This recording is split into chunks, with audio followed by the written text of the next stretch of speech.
and welcome to the Computer Game Show. My name's David Turner. I'm here with Matt Murray, and that's it. That's it for the show this week. Just me and Matt. Uh, I'll go into that in a bit. But the first thing I was thinking about today, we've known each other for God knows how long. God knows how long. No, it was Joypod, wasn't it? Joypod had just started. You were a Yeah, but, super fan but of mine. before job. Yeah, Apparently, I was you were a muted super for the fan. start of that, by the way. Yeah. Well, yeah. If it was Joypod just started, didn't it? Yeah, just started. Yeah, and you were a super fan. You were Yeah, emailing me, going, "Oh, I love the show, I love the show, I love the show," and I befriended you. And I remember meeting you for the first time at a Roll Muck Bath meet. You yeah. were like, "Oh, I'm such a huge fan," and I was like, "All right, mate, yeah." Well, I don't think I Um, was. Don't think I was like that in the meet, was I? yeah. Do you Was remember? it? Yeah, I yeah, don't remember that bit. I remember you did an episode of Joypod, and I was like, I'm gonna send a massive DM to this dude and say it's good, but here's how it could be better. yeah. We deleted that. Oh, shame Since because I that thought, would be golden it to read now, or really oh no, embarrassing. I've got it. I Oh, have okay, got it. good, But good. we've done that. We've done that Yeah, I before, think we haven't have. we? Yes, it's old content. Yeah. This is old content. But I thought the amount of time I've known you, I've ever just done a podcast, me and you. Yeah. Come on, have we? I don't think we have. I've done Obviously, one with James, obviously. I've done loads with James. Dark Calls, Marvel ooh, Calls, Star Calls, all hit series. Number one, I think they all got to, or Marvel Calls did. It close-ish. was second, number two. Yeah, But, up there. um, and I've done a TCGS with Just Sean, but I've never done one just me and We, you. you and I did that live show, if you can call it that, at the top of Slug and Lettuce in Bath. No, that was me and Michael Fox. I was Michael Deza. Yeah, yeah. Yeah, So okay, you there was call that. yourself a super fan? Well, no, not anymore. Yeah, so first time ever. So I'm sure this will go swimmingly as a result. I'm not happy actually, listeners. This is not how this week was supposed to go. No. So let me just give you a rundown of what's happened. Oh yes, So on Saturday it was Harry's birthday, lovely day, long day but great lovely day. day.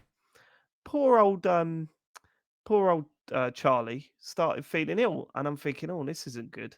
And as the day wore on, he was getting worse and worse and worse. And then in the evening on the Saturday, he had like a full-on fever, and we were like, "Oh no, this is no good. This is bad." Um, so so he stayed up all night basically on Saturday night. We barely got any sleep, absolutely shattered.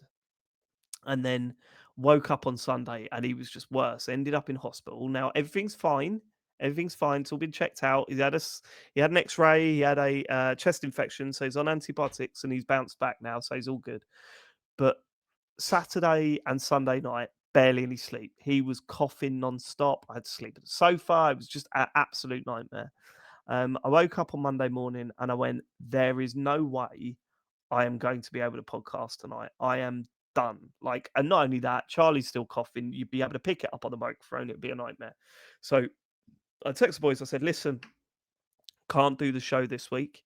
Um, really sorry, And they were going, okay, yeah, no worries, no worries. I'll pick it up. Then in the afternoon, Monday, I had a text from Sean. I don't know why it come from Sean, because this is what I want to know. I'll tell you something if you tell me something, right? Mm-hmm. We've all got groups without one of the individuals on, right? Mm-hmm. Right.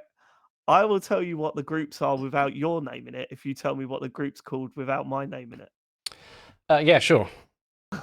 Because And to be clear, we all love each other. It's just a hangover from either E3s in the past where someone wasn't there, or what's maybe when Dave wasn't here. Oh yeah, what's the so one hang without on. me called?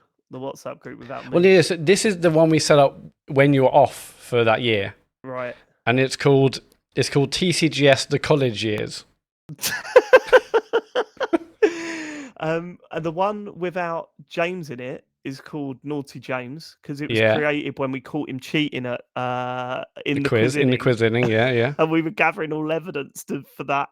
For that, oh my god! If you've not seen in the quiz inning where it turns into a courtroom drama towards the end, my Incredible word, work we by need to. Sean. That is, I need to rewatch that. That was incredible. That Yeah. we all we all went into the courtroom in Phoenix, right? It was incredible, Mm. and James didn't even know it was going on because he couldn't see it as it was happening. So there was that, and then the one without you in it, Matt, is called David's Turnips. Do you know why?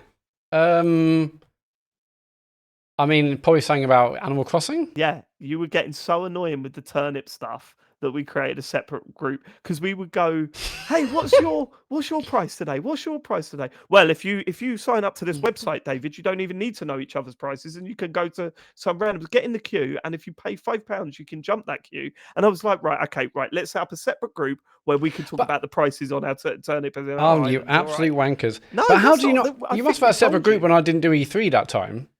Or Uh, Yeah, maybe, but I think I don't remember what that was. That's not the main uh, group. The main group is David's David's turnips when you're not about. But yeah. So good. At least I know now. I was trying to find the one without Sean for when Sean didn't do E3, but I cannot find The that one now. without So, Sean is what's the one with it's just we just use our iMessage group, don't we? oh Because yeah, it's of just course, the that's three of right. us, Yeah, yeah. Yeah, because we're all Apple guys. yeah. We got rid of the Android dude. Just um use iMessage, you bastard. yeah, well we used to call look, I don't know if this is offensive or not, so sorry Uh oh. if it is, but we used to call each other the bum chums, which we don't do anymore. No. Is that I don't know if that's bad or not. Mm, It was used in a nice way because we all love each other. yeah. But apparently I don't know. That's what it used to be called, but now we haven't got a name for it. So it's quite upsetting really. But so anyway, yesterday at about just after lunchtime, Sean comes in and goes, "Oh yeah, so we can't do it tonight because James is not feeling very well." I have no idea why James couldn't tell me that he wasn't feeling very well and that Sean had to come in as a representative. Yeah. He So said, in the group where you weren't in, James says "Right, I've started feeling unwell, and we're like, okay, well, we should probably move it then, but let's put this in the main group. And then, yeah, Sean said James is ill, and it all went from there. okay, right." So I Very had a feeling exciting that not everyone was behind the up for it. curtain stuff. So anyway, so guys were going, "Can we move it to tomorrow?" And I was kind of like, "Okay, I'm sure Charlie will be better tomorrow, and I'll get some sleep, and it'll be better, fine." So I went to Even sleep at though it'd like be 9. mad stress to do it on Tuesday because there's fuck loads of stuff to do I know anyway. yeah, right. So we need to edit and we need to get it out for Wednesday morning, right? Write the Like so socials, do the artwork, do the exactly. There's description, loads to publish do. it. Yeah, Yeah, love that. Love and that. so I think, okay, let's do it. Let's do it Tuesday. Let's move it to Tuesday. I could do that. Then today we get messages saying, "Oh yeah, Sean and James can't do it." I was like, hold on, this has gone from me having a week off because I've had a tough weekend to now me doing a show with just Matt.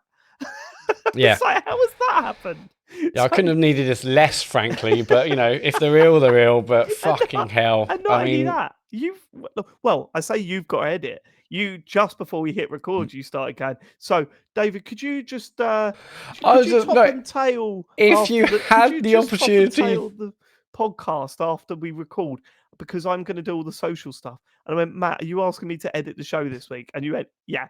I was like, right, brilliant. That's 2 minutes before we started recording. So that's well, me up okay, till you don't one have, you o'clock. can say no, I'll do it, but I'm No, just it's thought I'd fine. ask. I'll do it. Just thought I'd I'll ask. do it. I can't do it. You should have just raised up your broken wrist then. I just thought I'd ask for some help, mate. Because it hurts. My wrist hurts. My wrist We have does been bloody hurt, actually. but in short, we have been stitched up this week. We have been absolutely stitched up this week as a joke. You know, I've got one wrist, all right? I'm recovering from an operation. I was meant to do the bonus show last week, but I couldn't because the pain was so much. And I've come off my deathbed. Off my old deathbed. It's going to be a weird show this week, so I really do. Listen, if you're not into it, if you're not into the vibe, feel free to turn off. I would absolutely love to know what percentage of listeners don't tune in, like of get this far and go, nah, it's not for me. It's not for me this week. So if you do it, like I don't judge you.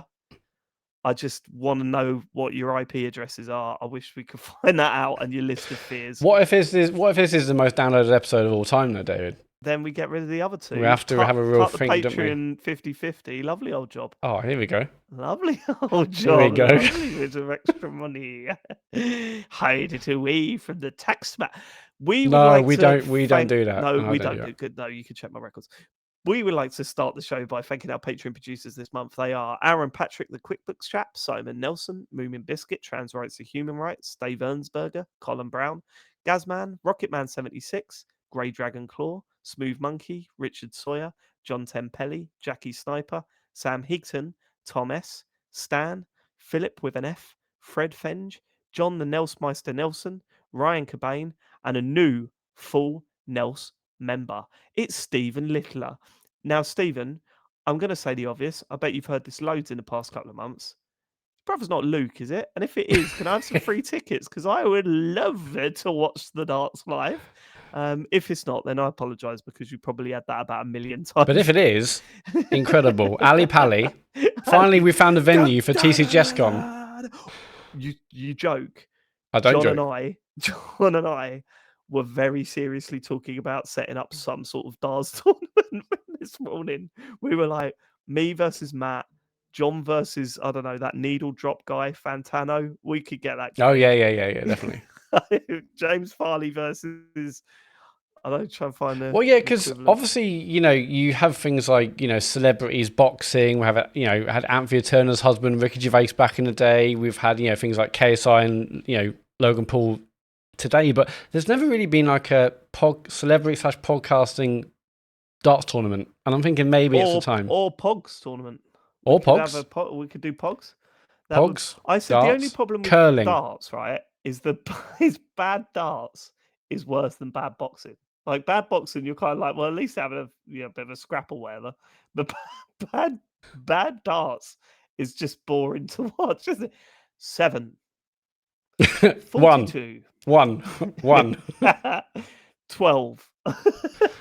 Do we have to do 501? Yeah. Do we have to finish on a double? Yes. Double yes, one. You do. Double one. You want double one. Matt, you require 2. You've hit the 20 again, Matt.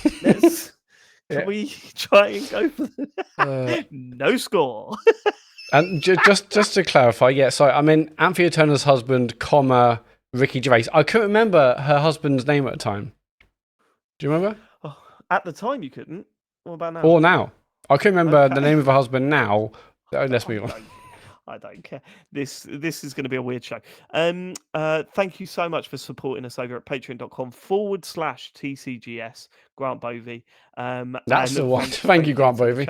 In the chat. We've put out our bonus show. That was a weird one. You weren't there. Have you heard it yet? I have. Yeah, it's good. Yeah. Was it? That was the most. Was it? No, it's good. I thought there wasn't. I mean, obviously you were quite sympathetic to me, so there wasn't like, what a prick, he's not here. But no, it's good. We were nice, weren't we? Yeah, you were nice. And we have got plans for Wednesday night. So that's Wednesday the 28th of February. Hopefully the other two are well enough to do it, because if not, it's our last night to do it in February. Yeah. If not, it's going to be me and you watching old episodes of Bits, I think. Okay, I'm up for that. Yeah. So on the day this comes out, which is Wednesday, there'll be a Patreon post, which I still need to do, which will have information about what we're doing tonight. And tonight is in Wednesday, not tonight is in Tuesday. Well, we know we know. Yeah, we'll tell you. We can say it, can't we? Yeah, well, we can tell me. If we can tell me, well, if all 4 of us are here, which hopefully James and Sean get better. I mean, on current evidence, not looking good, but no, we're doing a Sonic Choose Your Own Adventure book. I think it's volume 3, Sonic versus Zonic, which is a character we'd all forgotten about, isn't it? Old yeah, it's Sonic. interesting we've gone straight into volume 3, but I'll take that, Yeah, well, we couldn't. Actually, volume 1 was like really expensive. It was like 26 quid. So we're not paying that. quid. Yeah, so Sonic versus Zonic, hopefully tomorrow night. If not, me and Matt will be watching Changing Rooms, talking over episodes. Or Cash of and Ground Yatic. Force. Come down with me. All the classics. Right. Okay, should we get some feedback from last week's show, Matt? Yes. First bit of feedback is from some sort of snivelling turd person. Confession. I'm not sure, but I think I might be the loathsome backpage pod grass. Last year, I drew attention to this exchange from episode 370, Even Dave Do Know Things. And don't worry, everyone, I've got some audio. Right, okay. We get into backpage pod. Come on, James. How do I do that? Just call some names. Slag off Game Corp. Yeah, it's rubbish. There you go. There we go. I can't believe you said that. I'm going to clip it. Recovering from that now. There's I'm the gonna evidence. clip it. Right, okay, James, you started this beef, mate. That's bang out of order. And now we're That here is to bang out defend of you, order. even though Yeah. our client hasn't even bothered turning up in court. You know. Anyway, by way of penance, instead of deleting it in shame, I have left the proof of my disgusting act on the internet for all to see. And this is a tweet, and it was at BackpagePod. Can't believe what James Farley's been saying about Games Court on TCGS Co. I can't bear feuding so much. It's such a shame to hear what he says in episode 370 at approximately 2 hours 21 minutes. And to know that you won't be able to stand for it and will feel the need to retaliate. So sad. Oh my god, that had no likes on it as well. That's Well, yeah, dear. there's a reference to that. They rose above it, so A, it was all for nothing, and B, I did worry it was taken as a genuine snitching despite the unorthodox snitching method of sending a message on a public platform directed at both them and you. I can't rule out the possibility that there are other snitches out there operating in more dastardly ways, but hopefully my fate, and more particularly my fate of my tweet, 0 likes, 0 retweets, and 1 low-level worming into Samuel Roberts' brain, resurfacing 5 months later, serves as an example to others. Other confessions, I had several Usborne puzzle adventures with absolutely no memory of Agent Arthur. And I tried to get my 7-year-old to read an Usborne puzzle adventure recently, and he thought it was rubbish. Oh right, okay. I was considering maybe getting some for Harry, but that's one of those things where it's like, Dad, just no. Just don't do that. Although These used to be cool when I was in school. All the cool kids read them. he did like Bart Simpson's Guide to Life, though. He read that cover to cover. He was enjoying that. I need to go back to that. That was. Has he changed his attitude since then? Has he got more of a tood or? No, he's not got. I really embarrassed him yesterday. I know. What did you do? Because on Picked him up from school. No, because he was watching The Simpsons, and in The Simpsons, I picked him up from school. I was you cheeky. I was on The Simpsons. There was a joke where Lisa's in. This is boring to everyone, but listen, we're going off the rails this week again. If you don't, like this is gonna be Tangent the podcast this week. Yeah, Tangent the podcast is the name of the episode. So in The Simpsons, there's an episode where Lisa goes to like a performing arts camp, and then when she gets in the car, she realizes how crap the world around her is, because she gets in the car. Marge plays a song for Lisa for Maggie all the way home, and it sounds like this. Ready? Brush your teeth, comb your hair, have an apple or a pear. Brush your teeth, comb your hair, have an apple or a pear. Brush your teeth, comb your hair. Love this. You get the picture, right? So what happens in verse 4? Harry saw that, and he sang it over and over and over again for 2 straight days, to the point where we're like, mate, you have to stop. This is ruining all of our lives. So I had to drop him off because Charlie was off school yesterday, Monday. So I had to take him in, and he was singing it all the way in the car. And I'm going, mate, you've got to stop. So to get him back, I dropped him off. As he's walking to the gate, I follow him with my car, windows down, volume up, blazing out of the window. Oh my God, it's like Uncle Buck. Harry, have a lovely day at school. Oh Harry. my! Did you seriously do that? Yeah. Oh no! I wouldn't do it if I didn't know he could take it, and he was cracking up. Oh God! I wonder what the other kids at school thought. What a cool dad! What a coolest! Yeah, that just reminds me of Uncle Buck. You know, when he like he like drops a girl off or whatever. You know, when like his young kind of relatives are hating him at that point, and then like the car makes like a massive kind of like kickback or whatever, like the exhaust, and it's all just like, oh, Jesus Christ. Basically, he did an Uncle Buck. It's not the same thing. Similar. He just had a broken car by the sounds of it. Yeah, but they were embarrassed about him, and in the end, they grew to love him. That's Uncle Buck for you. Sarah Dyer. I do not remember the Usborne adventure books. I was all about the Goosebumps Choose Your Own Adventure scare books, baby. I don't remember them. I think. Yeah, you remember Goosebumps, though, right? Yeah, it's sort of. What was the other one? There was Goosebumps, but the R.L. Stein. R.L. Stein, yeah. Camp Fear. Oh, that shit me right up. What were they called? You had Goosebumps, but there was another sort of kids horror book. Yeah, I don't. There was another one, wasn't there? And they were the ones that I read. Bone Chillers. People were saying in the chat. I don't think Bone Chillers. R.L. Stein. Stein books. Fucking hell. This is what we've gone to now already. We're already It Googling. was Goosebumps, right? The R.L. Stein did Goosebumps. Are you but afraid it of was- the dark? No, I'm not. But thanks for asking, Louis. I can't remember what they're called. The Hitchhiker. I think they were just R.L. Stein books. That's the one that I Yeah. remember reading. The Yeah, big Hitchhiker. big style. Anyway, Yeah. Steve OP, Matt, my dude. I What? love the fact that you just moved on. Oh, Yeah. sorry. I didn't know I didn't know we're still That's going fine. on the book. No, that's fine. Let's keep going on No, the that's the fine. book tip. Babysitters Club. I think that's what it was. Babysitters Club. Hold on. Babysitters. We'll get to video games in a bit. Yeah, right? hang on. Also, should I be googling something like a okay, fine. Babysitters Club books. No, they're mocking you, David. That's not it. Who said that? Louis P. Well done. They're mocking you, David. I think it was just the R.L. Stein book. Point horror. Here we go. Oh my Point god, this is horror. gonna be the worst episode of all time.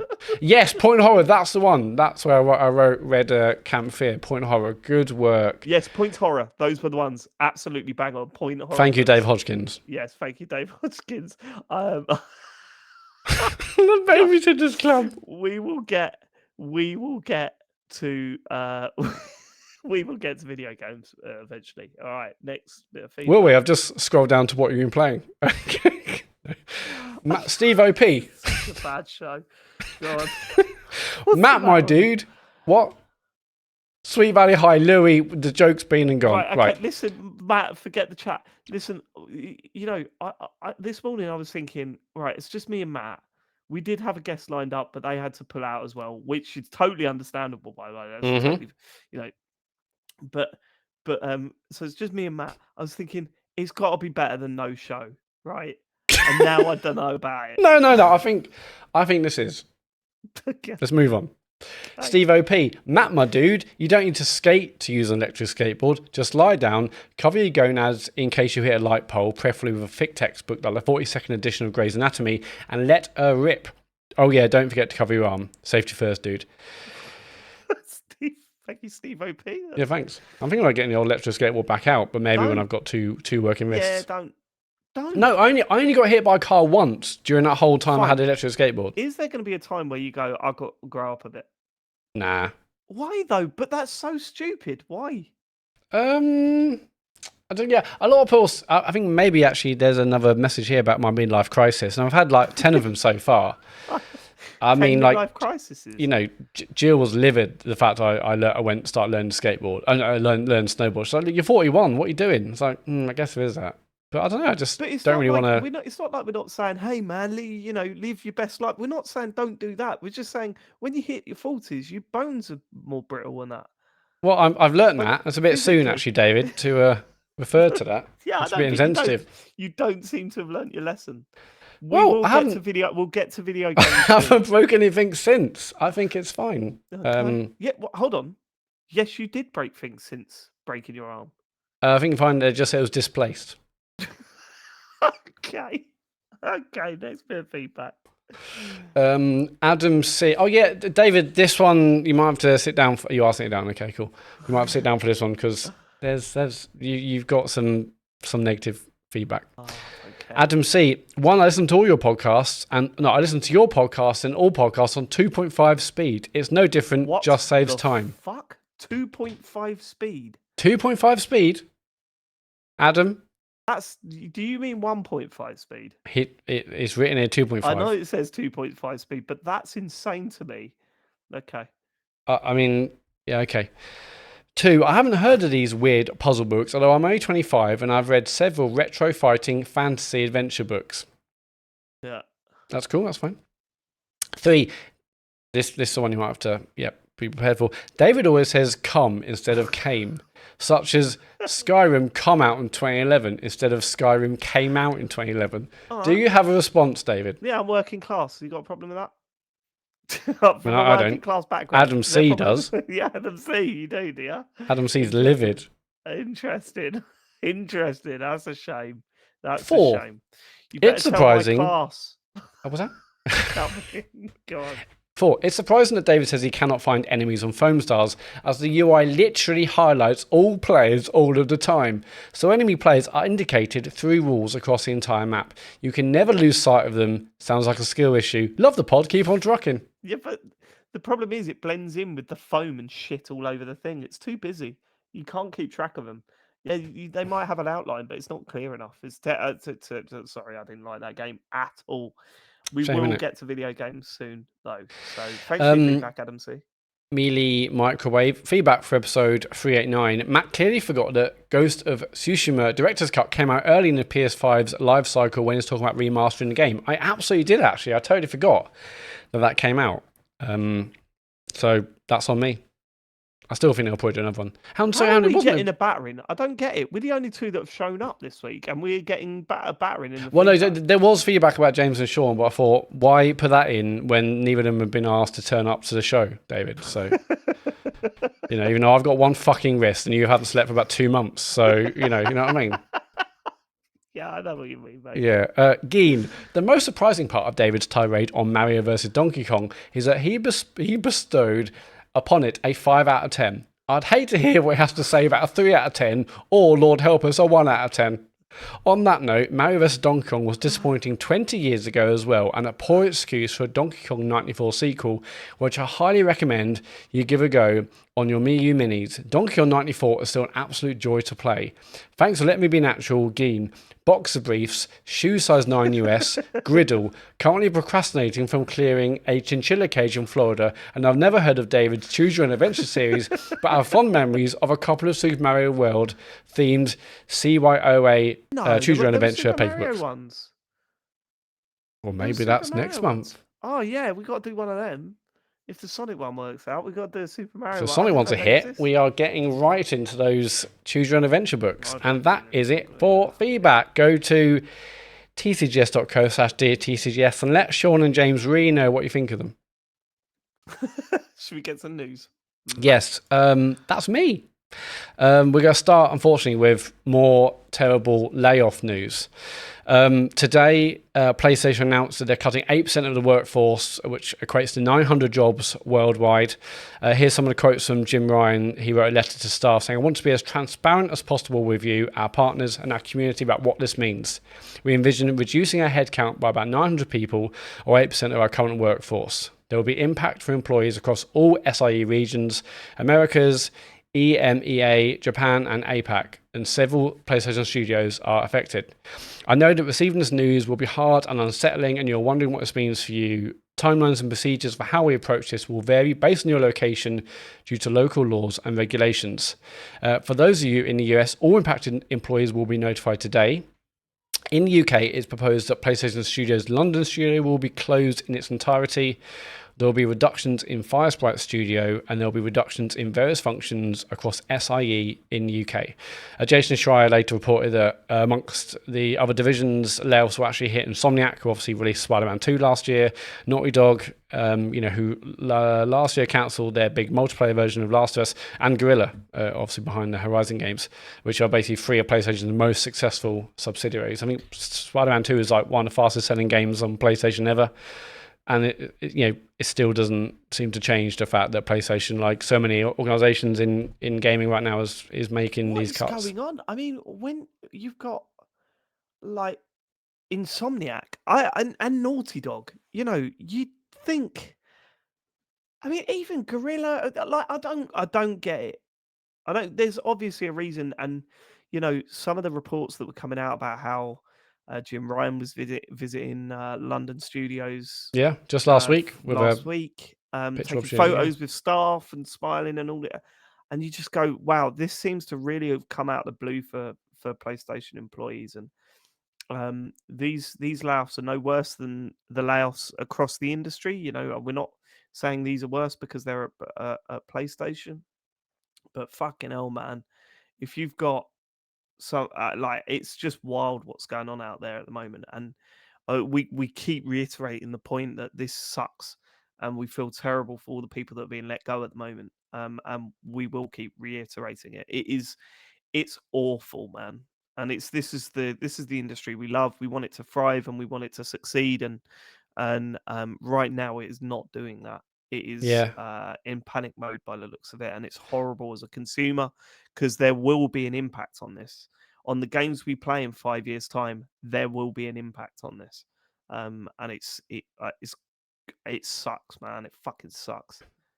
Yeah, I mean, we'll never know. Obviously, we had COVID, and that affected so many things. But in gaming, affected, there's massive kind of hiring lots of people, and then we've had these kinds of things happen a lot. And a lot of people saying it was overhiring during COVID, but COVID affected how games are developed and all sorts. And now we're going to have what essentially this other part, which seemingly following on from that, which is then, as you say, going to massively affect what games come out, and people's livelihoods, and like the size of the industry, whether people even want to join the games industry, or people that are in it saying I can't be in this kind of stress-filled environment anymore. So yeah, I mean, it might take 5 or 10 years, and maybe it's hard to quantify or really see the impact, but there will be an impact from these thousands of people that are being told they don't have jobs anymore, whether they want to go back in or not. It's incredibly sad.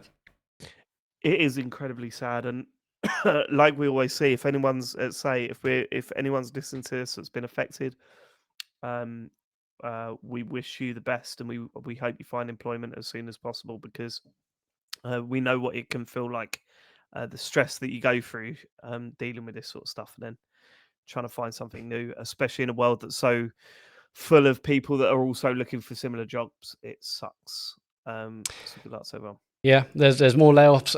Dark Pictures developer Supermassive, they laid off 90 staff this week. There's reports of 25-30% of the business. The quote here is, "It's no secret that the games industry is currently facing significant challenges, and unfortunately we aren't immune to this. After much deliberation and with deep regret, we are therefore undertaking a reorganisation of Supermassive Games. As a result, we are entering a period of consultation, which we will anticipate result in the loss of some of our colleagues. It's not a decision that's been taken lightly, and many efforts have been made to avoid this outcome. We're also aware of how unsettling and difficult this process is going to be for our employees, and we'll be working closely with those involved to ensure the process is conducted as respectfully and compassionately as possible." So this happened, I think, on Monday, and yeah, I mean, it's just very clear that this stuff is just going to keep continuing. But There's why? no way we're near the end. But why aren't these companies saying what it is that's causing this? Like, they always say, "Oh, there's nothing we can do. It's all about." Why? What's changed between this year and 5 years ago? Like, what? I want to hear. Yeah, well, we can only guess. I mean, from the outside, like cost of living's gone up. Even like cost, you can say like energy bills. What does that mean? People are going to downsize offices and also returning to work. Are less people going back into work? Does that also mean they can make savings elsewhere? Have they learned to work differently post COVID and actually they can make savings? Is it AI? I mean, we'll never know. I mean, even there was an extended quote from Jim Ryan where he mentioned about it's become clear changes need to be made to grow the business and develop the company. We had to step back, look at our business holistically, and move forward, focusing on long-term sustainability of the company and delivering the best experiences possible for our community. I mean, these are words you've heard a lot, and they're quite vague. Also, they're fucking counterproductive to say things like, "Oh, we want the best experiences, yeah. so we're getting rid of loads of staff." Like, what are you talking about? How's that? What are you talking about? Like, you can say buzzwords all you want, like, and try and reframe this as some sort of positivity towards growth, but really you're just letting a lot of people down. Like, it's I don't see how you can justify this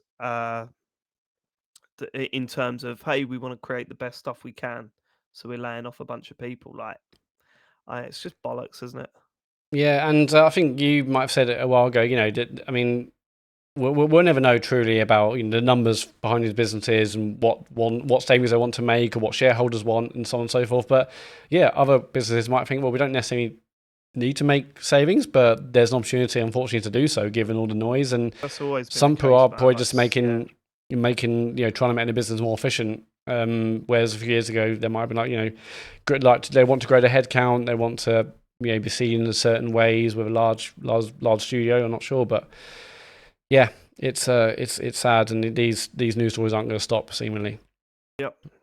Okay. So on to other news. Last week there was a Nintendo Direct Partner Showcase. Did you watch actually this live? This? No, I didn't. Well, I was working anyway, so I didn't get to watch it. But then I sort of flicked through it, and I was like, okay, this isn't the stuff that gets me excited about Nintendo. I don't really play third-party games on their console much anymore. I thought, it sort of confirmed what we were saying about how soon this was after Microsoft's announcements that there was probably going to be a Microsoft or an Xbox owned game on this direct, and it was, but I wouldn't have expected it to be Grounded. I was very surprised to see Grounded was coming to Switch. But yeah, the funny thing about so basically the Direct Partner Showcase started with Grounded. Yeah. Graphically it looked okay. It's obviously definitely downgraded from the Xbox. It looked fine. I mean, Grounded I haven't played enough, but heard nothing but good things. But just skipping near the end, like Pentiment was also announced, but in a montage. It wasn't even like. Oh, was it really? It was literally just like, Pentiment. It wasn't like, and also the other Xbox game, or not they would be that explicit really. They probably wouldn't. But there was no celebration. Literally just by the way, Pentiment's coming. It's just okay, fine. Well, I suppose why would they? Like when you think about it, it's another third-party company bringing out a game on their system. Like they don't owe them. It's not special. No, they don't. It's Microsoft owned, and I guess if you started doing that, other third-party companies would be going, "Well, hold on, why is this?" And maybe Microsoft don't want to, pay for it. I don't know how the business side of these directs work. Because I'm sure there's some sort of balancing act to be made where Nintendo wants some decent announcements. So, they'll want to encourage companies to advertise on their directs, but at the same time, they'll want to get paid for that airtime. So there must be some sort of balancing act going on there. There was some other stuff in there. I mean, I've seen this South Park Snow Day. I don't like shitting on a game before it comes out, but my word, that looks like it's taking a step back for the world of South Park.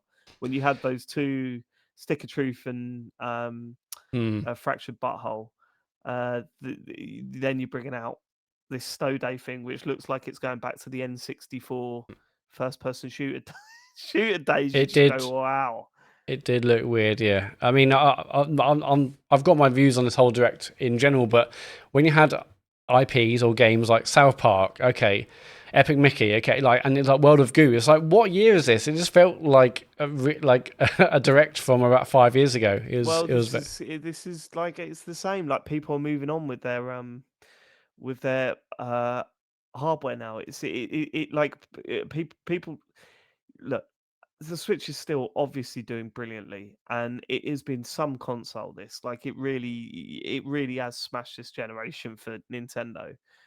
But when Nintendo are done with a console, it just brings around such a awful feeling around the fucking thing. Do you know what I mean? Yeah, I mean, loads of games got announced, and but I was kind of left just a little bit. I mean, confused is the wrong word. I mean, there's lots of games, but nothing really for me. There's one game called Arranger, a role puzzling adventure where you kind of move across the map or the game by moving up and down, almost like those puzzles where you're kind of rearranging the pictures. I thought that looked really, really nice. Not haven't heard much more about that, but it's coming out this summer.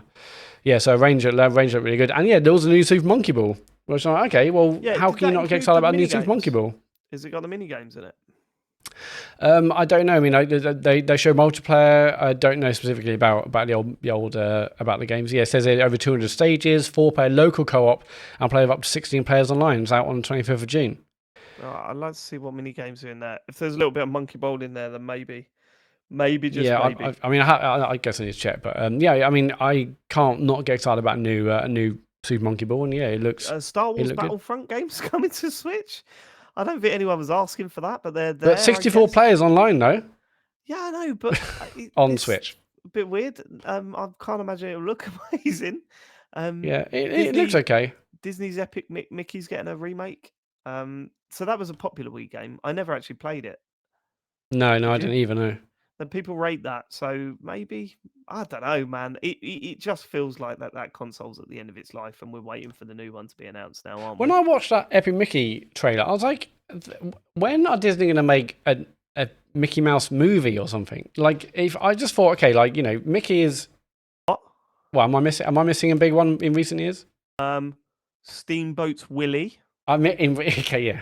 I mean, like, I thought obviously everyone says, oh, yeah, Mario's like, Nintendo's version of Mickey Mouse or whatever, but like, hang on, when was the last Mickey Mouse kind of movie to make I don't know. Have you it heard that relevant? voice? But so many people are like, who or what? I mean, You want that? You want a Mickey Mouse movie? You think that'll be the one? I I don't think was kids give just a looking shit at it and it about suddenly Mickey dawned on Mouse. me, hang on, like this dude has been in nothing for a million years, and he's their main mascot, really, isn't he? Like, He's their Ronald McDonald. I think it's just it's the symbol. It's not an actual character that you want a movie out of, is it? I just think I would like a gritty origin Give story. me another Cars. No, Let's get that God, Cars instead. was horrendous. No way, No, it fuck wasn't. Cars. You've just joined the whole. There's a narrative around Cars. People thought, oh, this is too. When really, actually, Cars 1 was decent. Cars 2, one of the worst films ever made. Okay, right. It changed pretty quickly then. That Okay, was fine. pretty bad. Cars 2, when there There's another game called Pennies. So what? They were spies, weren't they? Yeah, I never got one of them, and also, I'm sorry, Chris, if you're listening, I never got on the Shrek series either. What? Never got on with them. Anyway, Penny's Big Breakaway it's from the game, it's from the team behind Sonic Mania. It basically looks like a Dreamcast game, or it reminded me very much like a Sega game. Yeah, but like so did Balan's Wonderworld. So let's be careful. Yeah, but this one, from the team behind Sonic Mania, a good game. Yeah, Penny's Big Breakaway just looked really comforting. It put it on Sunday afternoon. Wonder Years is on later. Mum's making a roast. It's you're back to being 12 years old. I don't know. That in your life? Did you ever? Yeah, I watched Wonder Years when I was younger. Yeah. Did you? Yeah. Didn't you? No. I mean, you are young. You're younger. You're younger. Yeah, I don't know. I mean, I guess it kind of ended with, there's a couple of bigger announcements at the end, and they were that there are 5 rare games coming to Nintendo Switch Online. They are Snake Rattle and Roll, RC Pro-Am, Battletoads, Killer Instinct, and if you've got the expansion pack plus, also Blast Corps. So nice. I thought Blast Corps was already on there, but no, you're right. That was on. I played that recently, and that is still worth playing. Blast Corps. Did you ever play it? No, I remember everyone raving about it. I mean, I didn't have an N64 at that point, so music was banging. Should we listen to some Blast Corps music? Yeah, get it on. Get it on. Here's one. God, you're quick. Sorry, that's that song. Fucking hell. The Blast Corps music. What would you think it was like? Industrial. Well, you're about to find out, because this is not industrial. Oh no, that's a little bit industrial, but that's like the main theme. That sounds very Sonic.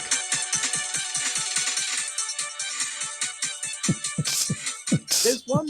Hold on. There's one. I need to find it. It's like a banjo song, and it's really good. You're thinking about a different game. No. Be sweet. Boy. Okay, maybe the music's not. No, yeah.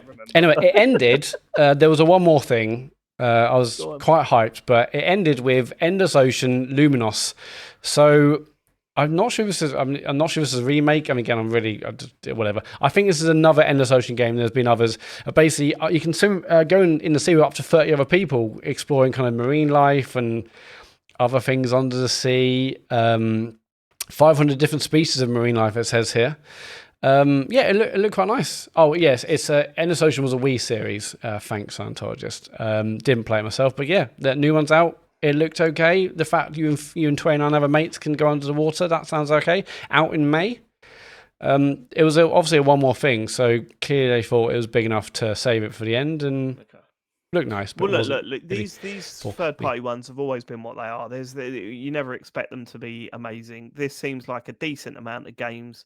A few surprises in there, and that's that. We'll wait until we get our first proper Nintendo Direct, because what have they got to show this year? What are they going to do? If the rumors are true and the new Switch is moving to next year, what are they going to do, Matt? Like, what are they going to do on their next Direct? I mean, so when Princess Peach is out in when? In when? It's out in next month, I think. Okay, right. Well, I've no idea.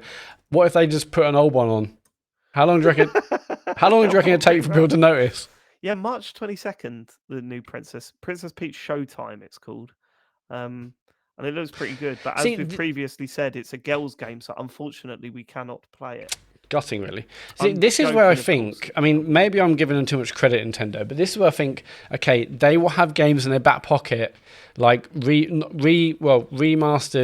You know, not remade, but like remastered, maybe. Like, okay, fine, just release Galaxy on Switch. Like, they can. I mean, it's not very exciting, but they can put out 4 games over the next. You know, like release Galaxy on Switch. What are you talking about? as in, like maybe like a Well, we got Galaxy on Switch.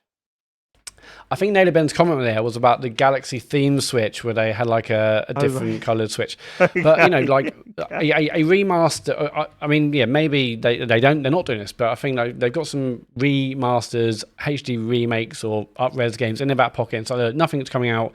Let's just deploy these over next year. I'm so sick of that. We were I know that, but they need to do something, and I think they might maybe have that like, okay, fine, just have a guess. What would it be?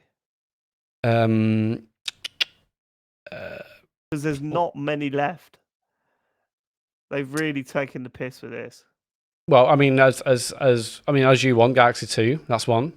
Galaxy 2 would be good. Yeah, I think we all. We never got all the Zelda up-res, the rumored Wind Waker, and what was the other pack? Twilight Princess. Oh, fucking hell! If look, this don't inspire me. I'm just saying, why wouldn't they have them in their back pocket and say, yeah, fine, launch it?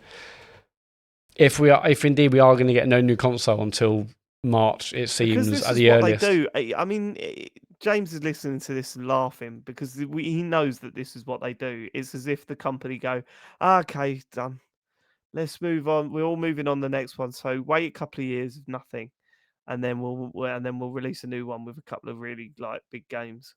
And I think that's probably what's going to happen. I just can't wait to see this next Nintendo Direct. I hope I'm wrong. And then they start coming out with all this wicked shit. Yeah, I'm not too excited, but we'll see. I mean, so they often do a big one in September, and they do a big one around E3 time, right? So no, we don't have to wait till September. They did one before that. Yeah. I'm saying like their big ones each year are like the June one and the September one. So maybe we might be a bit silent between now and E3 time, but who knows? April, May, just silent. You reckon that's? I mean, they'll talk about Princess Peach and maybe some third-party releases, but I mean, who knows what they've got in store? Probably nothing. Okay. In terms of other manufacturers, though, Microsoft is reportedly preparing to launch a new white digital-only version of its top-end Series X in June or July this year. Makes sense. So a white one, Series X, no disk drive, yeah, June or July. Like there was all the rumored or kind of leaked images and information about the all digital console that was going to be like the kind of updated X that came out from all the court documents. But I don't know, just a white X with no disk drive. I mean, I kind of would want a bit. $350. What they're going to launch it and do a price drop? Well, no, it would just be cheaper because it hasn't got the disk drive in it. Well, they're not going to lock £100 off though for no disk drive. Well, I think maybe they could. I don't think they won't do any price drop. I don't think they'll be like, oh, new, and maybe they'll say, oh, faster Wi-Fi. No way. They don't release the diskless version at $450. That makes absolutely no sense. I mean, console prices have gone up. I can't see them saying, oh, this is a white one. Tattoo bet. There's not no again. way. There's no way they release a diskless version for $450. That doesn't happen.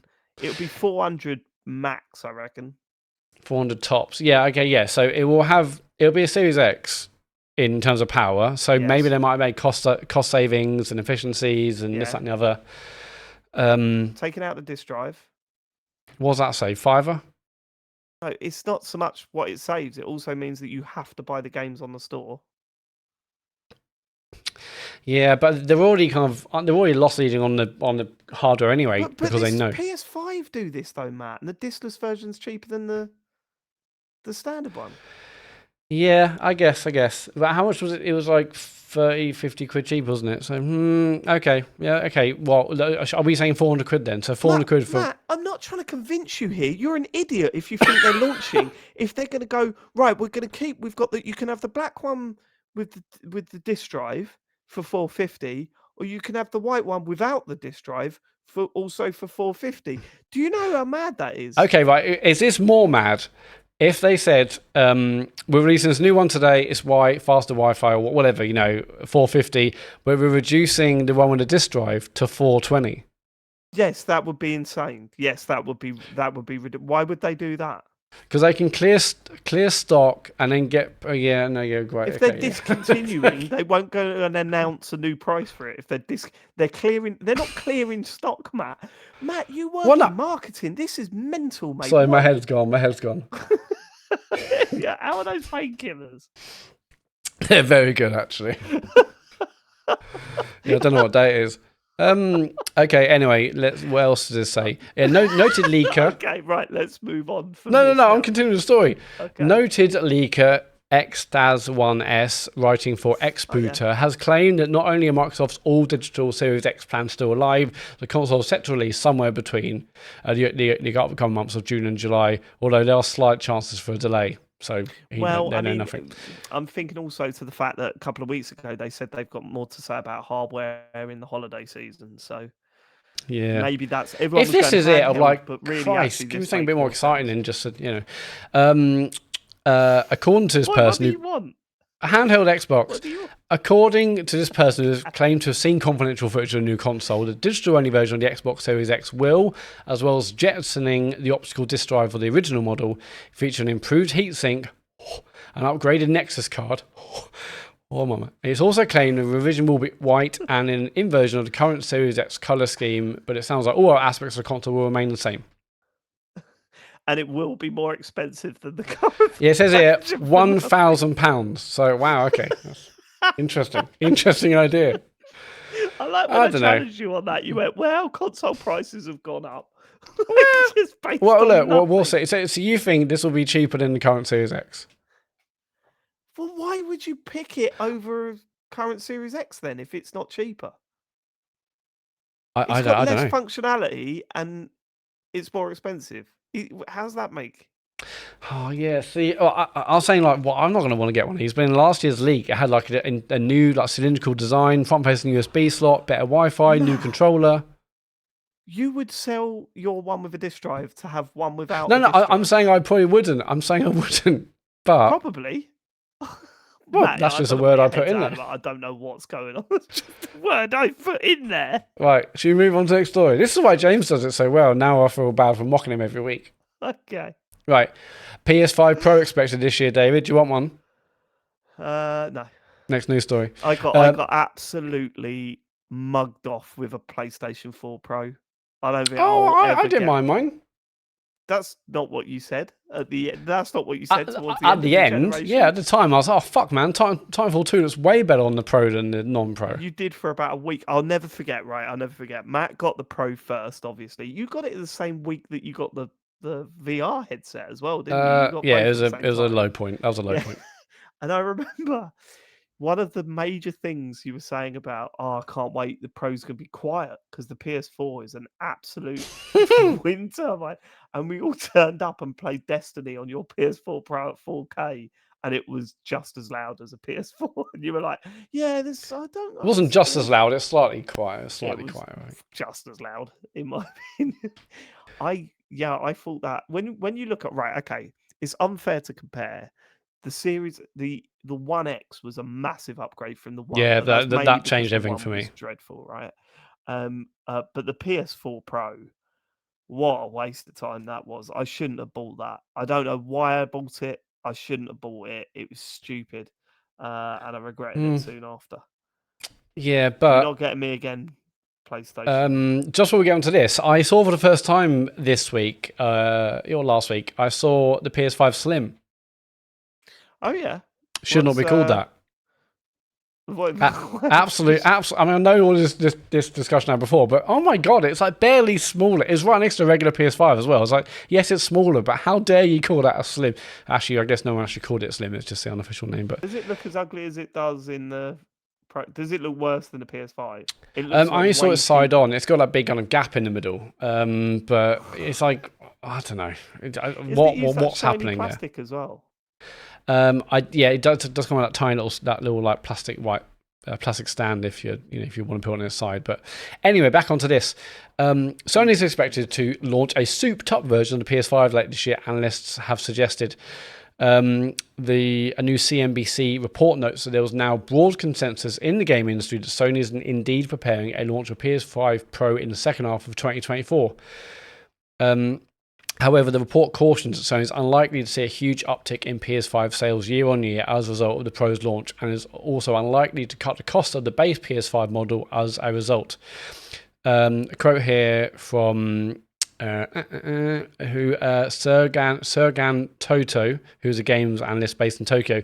Sony will want to make sure they have a great piece of hardware ready for when GTA 6 hits in 2025, a launch that will be a shot in the arm for the entire games industry. What are you thinking? You'd just get it though, wouldn't you, automatically? Because that's what you. I mean, I do like having the latest and greatest, and I'm a massive mug. But let's think about the price now. The PS5 went up in price, right? To what is it even these days? $470, right? Now they said here in this report, admittedly, so just an analyst thinking out loud, that unlikely that the regular PS5 will go down in price. If this is indeed a more, maybe not significantly, but a more powerful PS5, we're thinking like 600 quid. Yeah, I'm not. It's ridiculous. Forget about it. £600 for a fucking Forget about it. console. Like, it will be at least 100 quid more, surely. That's just. I mean, I guess that's a guess, but come on. Look, I'm not paying that amount of money for a PlayStation. And secondly, I remember how disappointed I was upgrading from a PS4 to PS4 Pro. So it's not like they're going to cut off the PS5. It's still going to run games. No, absolutely not. Yeah, no, it still goes to run games, hopefully. So yeah, no, forget this. I'm not even interested. I mean, yeah, the reason I got the Pro was because, my PS4 was so loud I couldn't hear games anymore, which I found was an issue. Now, PS5, I don't think has that same sound issue for me personally. I mean, it doesn't. No, you can hear it a bit, but nothing like how bad the PS4 was. I think my Xbox has been louder actually than the PS5. There are times where you can hear it firing. Yeah, the fans do kick up a fuss, don't they, sometimes? But yeah. So, I mean, I'm sure, this will have, other slight improvements and probably will be things like Wi-Fi, maybe greater storage, etc., etc. But they're going to have to really showcase why, because, I think it's on Remap's podcast, they were saying about, all the things like performance mode versus quality mode, and we've kind of got that as a result of maybe the consoles not being as powerful as we thought they were going to be, but.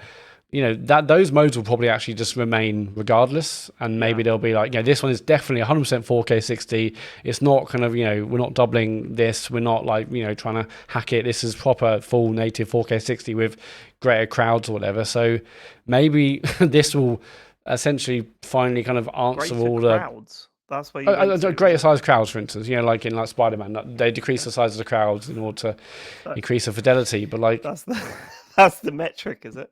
Yeah, every game will have a larger crowd. Even if like you're playing a single player, experience like Last of Us, there will be just shitloads of people cheering you on throughout. Yeah, you can do it. So maybe we had so many promises when these consoles first announced about no loading and this and that, 4K 60 and 8K and all sorts. Maybe these consoles, and maybe if there was a new Xbox, like this is just going to essentially do what the original consoles were supposed to do. I've got an idea. Look, I don't know. You've got to really convince me that a Pro thing is actually going to offer something this time, because I think honestly, especially if they're coming in at that price point, you can forget about it.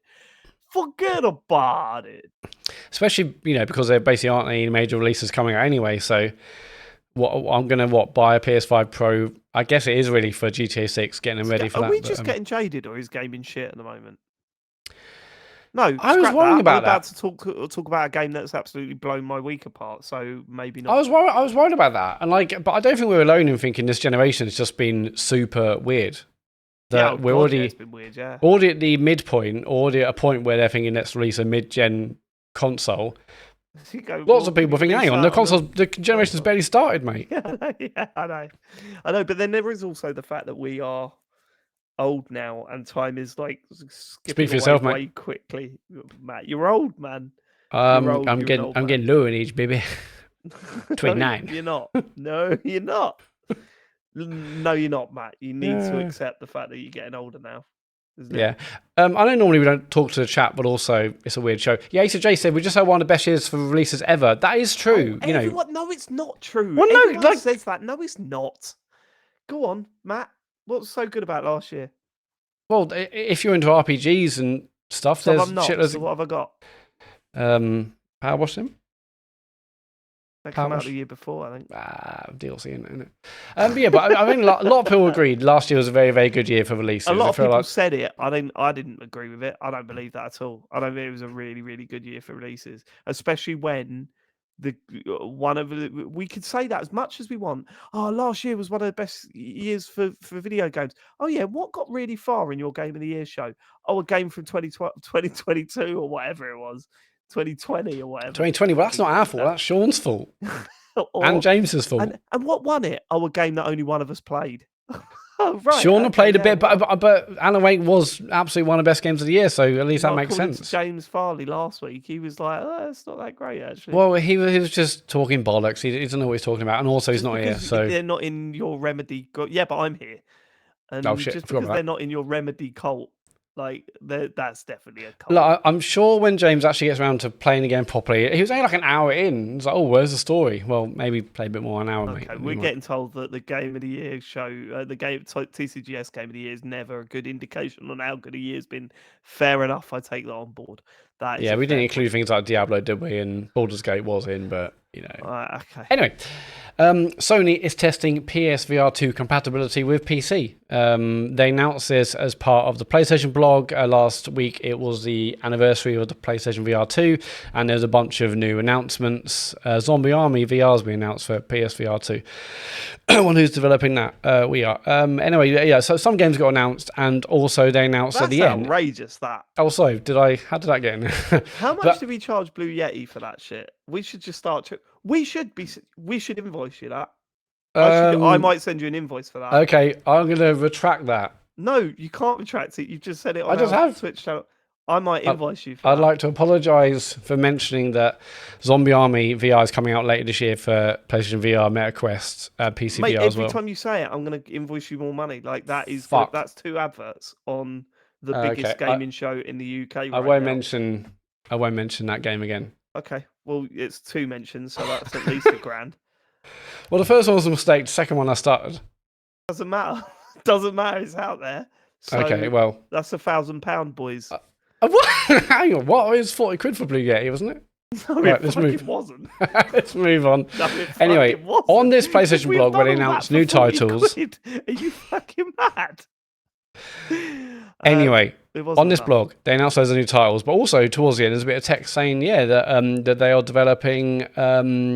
They are currently testing the ability to have PSVR 2 players access additional games on PC to offer even more game variety in addition to PSVR 2 titles available through PS5. There was no more detail to that. Lots of people speculating. What does that actually mean? Is that a streaming service? Are you able to It means Sony are really going to just forget about releasing games for it, isn't it? That's probably what it means. Currently testing the ability for PSVR 2 players to access additional games on PC. When are we going to see one of these flash sales where people go, these are massive boxes that we just want out of our warehouse now? When are we going to see that? End of the year? When you look at it now, they're still £530. I cannot believe they're that expensive. I can't get over how expensive these things are. £530. Yeah, they are. They're not cheap, are they? Yeah, when are we going to get a DJ Hero style flash sale where everyone's selling them for like? I think we're a while away from that. Really? Yeah. Okay. I think probably a long time away. Anyway, I think this is interesting. Lots of people want Lots of people want PC support for PSVR 2. This seems like it's not quite that, so it'd be interesting to see what they announce when they announce it. But this also might help in terms of PSVR 2 sales if like it will function as a PC VR headset in some aspect or whatever its service is, if that's viable. It's good they're investigating, and hopefully it turns out to be something that lots of people want. Okay. Last week, straight after the Nintendo Partner Direct, there was Elden Ring's expansion trailer, Shadow of the Erd Tree. You can pre-order it now, and it's out in June. And the trailer dropped, and it was, I mean, it looks like another Elden Ring. Like, it looks like Elden Ring, but it looks stunning. I mean, I thought the trailer was absolutely amazing. The enemy variety looked brilliant. Yeah, I was incredibly pumped seeing this. Have you seen the trailer, David? I haven't. No. I never finished that game. But I can imagine if people for the people that finished that game and loved it, I can imagine this is going to be quite something. I love the gap they leave between the game and the DLC. Like it's just long enough for you to sort of kind of forget it all, and then all of a sudden you're going to be back in that world again. That's going to be pretty exciting, I think. Yeah. No, Damn straight. I like this stuff. Yeah, it looks absolutely amazing. It's so I think similar to like other DLCs they've done, where it's not good part of the main map. You kind of have to navigate your way to this new part of the map. I'm not sure if they even said how you do that, but yeah, basically. And also in terms of size, I think one of the people involved in the game was talking to an outlet, and they said, you know, it was roughly kind of the size of Limgrave, and Limgrave itself is a massive part of the game, so pretty sizable. I think it's like 35 or 40 quid, so again, not cheap, but hopefully that shows the amount of work and content that's in it. I mean, the trailer itself showed like 5, 6, 7 bosses, so you've got to imagine it's only like a very, very small amount of what we're actually going to play in the game. It's got new weapons, new equipment, new weapon skills, new magic.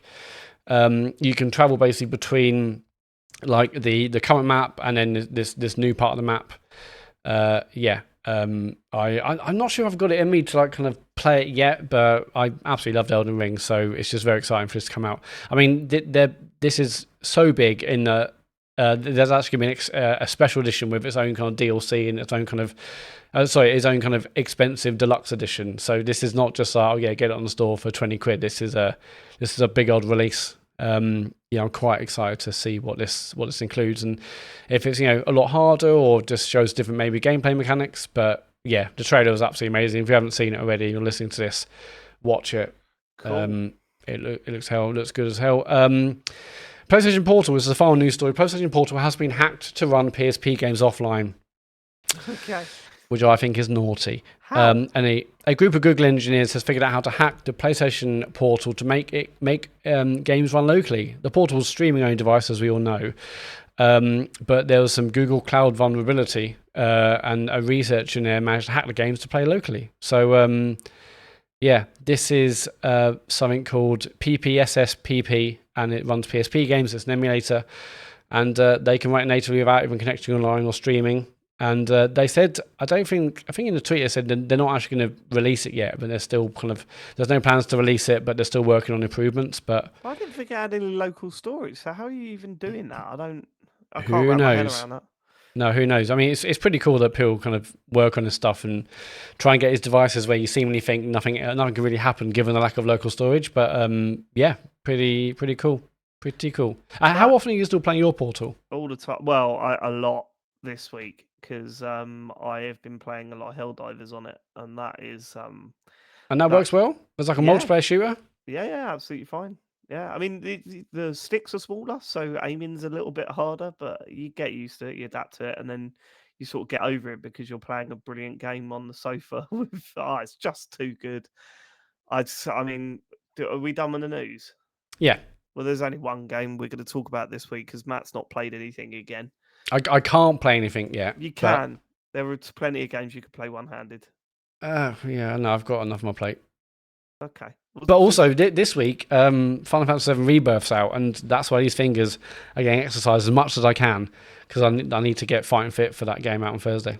Okay. Well, TCGS, patreon.com/TCGS if you want Matt to put in a little bit more effort, I guess. It's not that. I just, anyway. What are you playing then? Helldivers 2. I've been hammering it this week, and I've gone through. Yeah, so I've been playing a lot on the Portal when I've been playing on my own, and the kids have been on the telly or whatever. Not on on the telly. They've been watching the telly. They're on the bill Get off, man. Yeah. I'm on my mum's car. Broom, broom. Sorry. I Wow. don't know about that. Sorry. So I've been playing Helldivers 2, and I think I might fucking love it. Like really, really, really love it.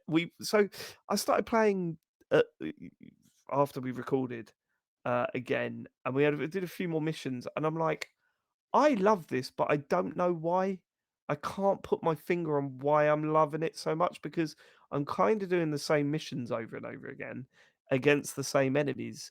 And it's like fun, but also I don't know what it's doing well because it is a bit clunky and it is a little bit like, nothing feels completely smooth. It's a bit frustrating that you don't know exactly how much the enemies are getting damaged as you're hitting them. So going into a situation, you're kind of like, am I going to be able to survive this? Or it's hard to judge moment Oh, to sorry. So moment. yeah, I apologize. I haven't played it, and I do want to. So there isn't like bars above the heads. There's no No numbers bars coming above off. their heads. There's no numbers coming off. Oh, right. Okay. And there's a definite feeling of, well, how am I going to get better?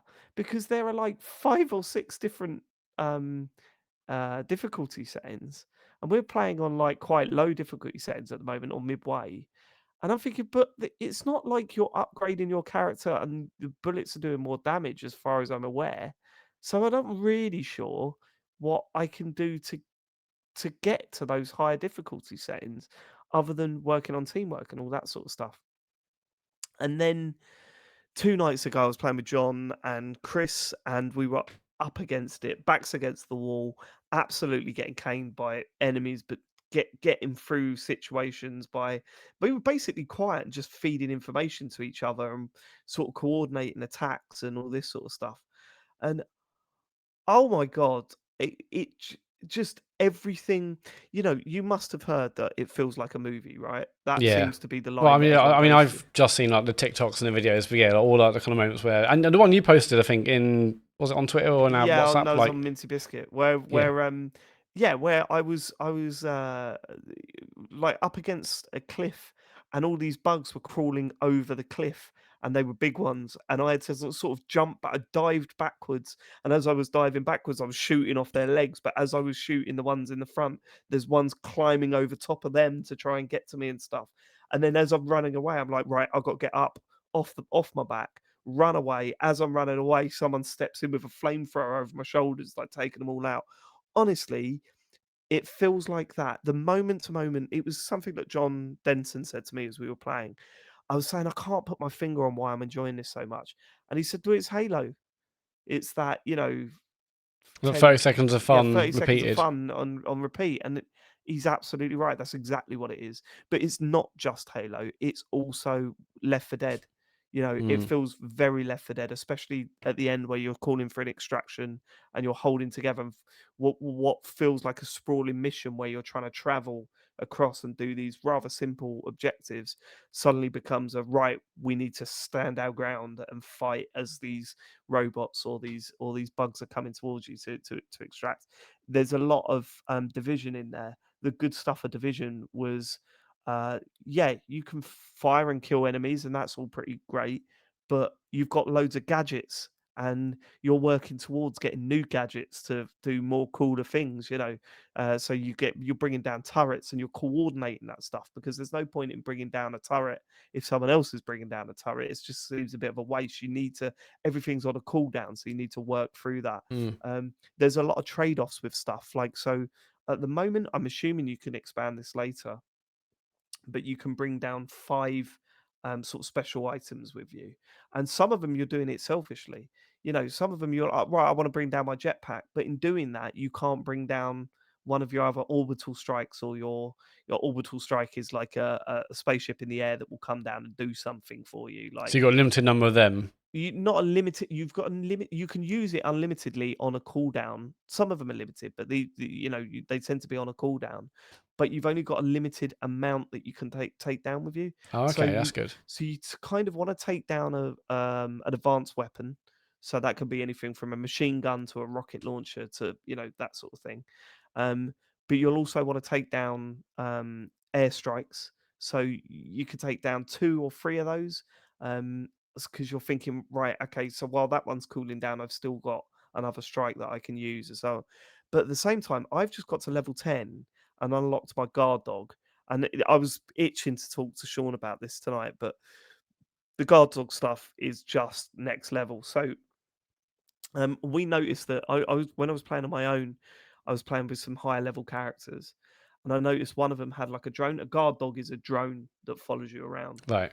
and there's 2 of them or 2 types that I've seen so far. One fires laser beams, and it seems to do it repeatedly with no limit.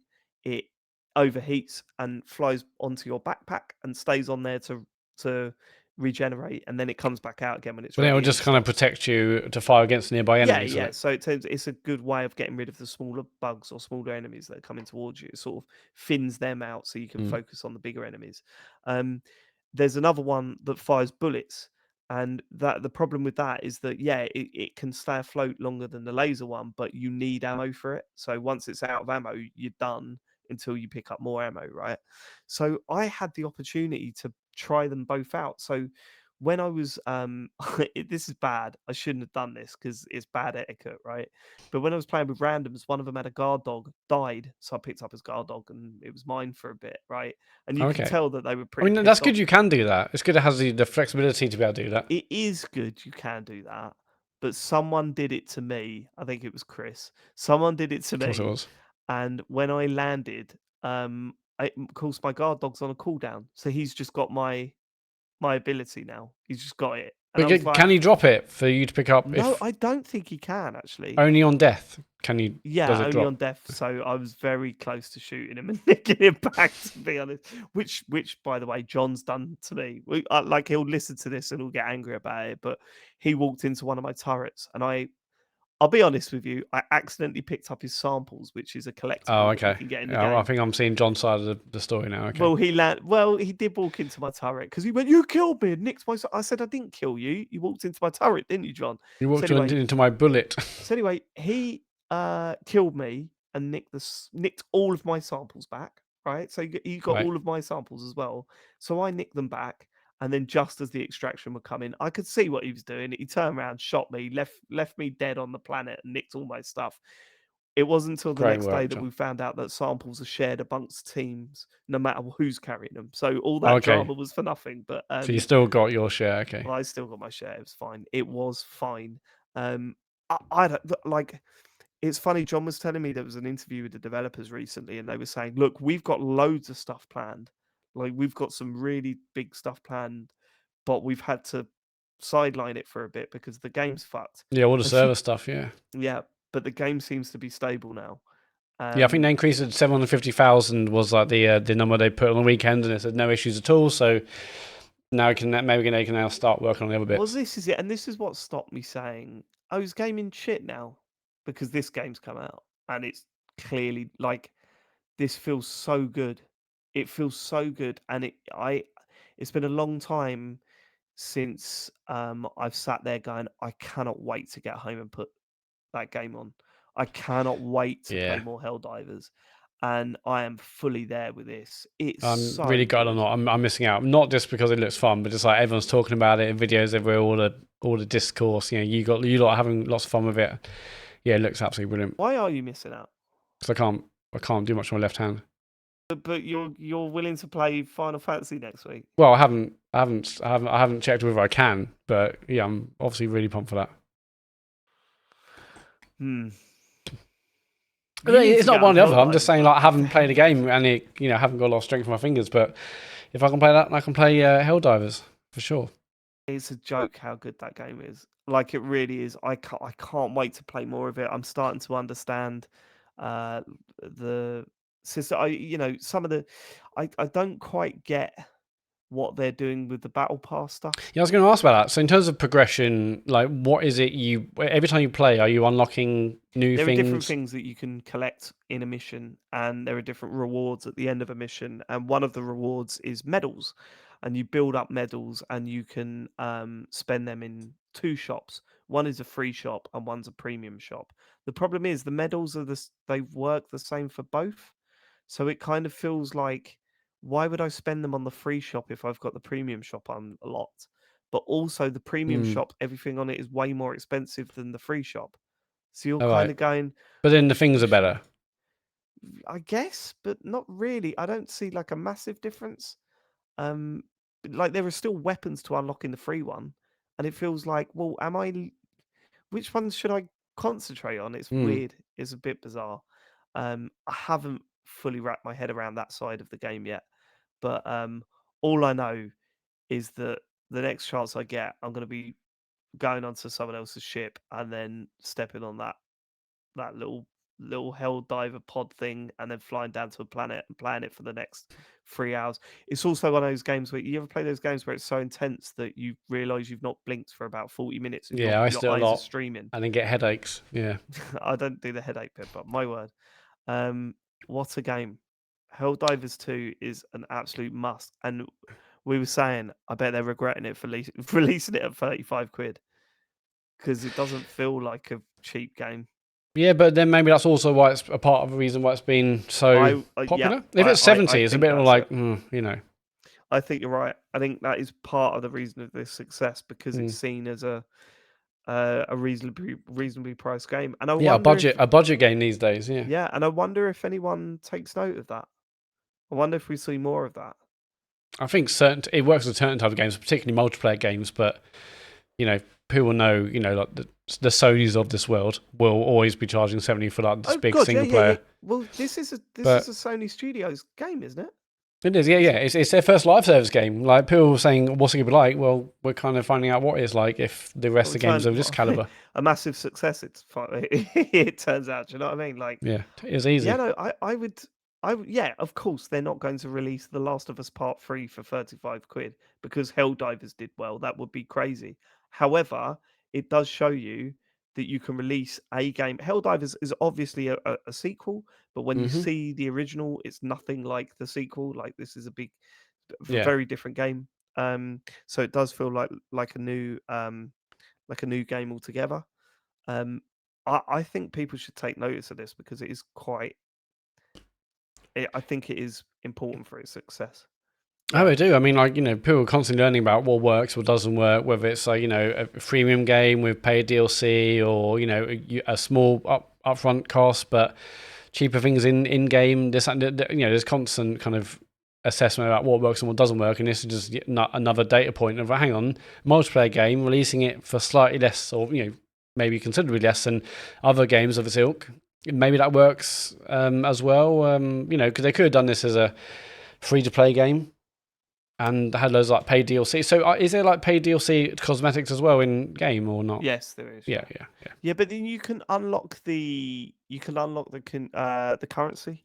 So using medals, you can exchange that for currency. So you can earn enough to basically buy the battle pass, right, through in-game stuff anyway. I don't know yet. Yeah, I think I read that. I heard online. So right. which is always good. I mean, like, that's the best thing about games with battle passes. If it does actually enable you to, if you play it enough, you can have the next battle pass. Yeah. I mean, it's rewarding people that continuously play it, and I assume they know that they'll end up buying stuff anyway. So yeah, brilliant game. If you're thinking about it, I haven't jumped on yet, then definitely get it.